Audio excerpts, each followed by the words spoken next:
Is about moral injury, PTSD, and rebuilding the mind using dreams, diet, routine, exercise, alcohol control, medication or meditation, and sleep.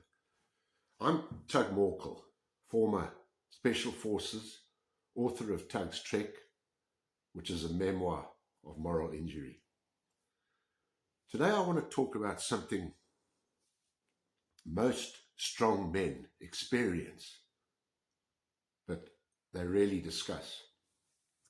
The phrases people use to cut you down. Excuse me. Over the years, I've been told things like, I won't debate someone who values the spotlight over substance. You've grown comfortable in rooms where nobody pushes back. Your presence is strong. Your performance doesn't always match it. You equate control with credibility.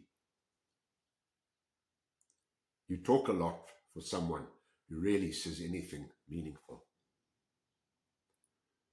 It's impressive how certain you are and how often you're wrong.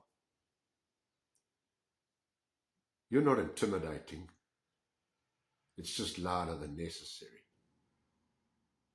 You seem to function best when the applause is constant.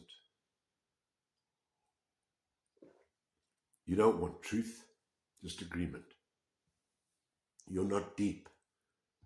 It's just complicated in the worst way.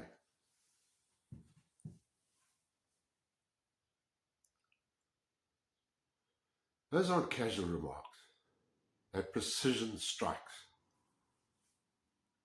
When you carry presence in the military, in business, on a farm, in a boardroom, you alter the atmosphere.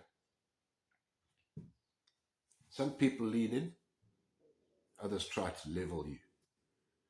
And the fastest way to level a man is not to attack his strength, but his legitimacy. Question his competence, question his depth, question his authority. That's how ego gets targeted. Now here's the part that separates boys from men. You don't dismiss criticism outright. You audit it. Confidence without reflection becomes arrogance. Dominance without service becomes tyranny. Certainty without curiosity becomes ignorance. So yes, sometimes there is a grain of truth buried in the insult. Strong men don't react, they refine. But let's go deeper. For men who've lived through trauma, especially those who've led in life and death situations, what civilians call ego is often armour.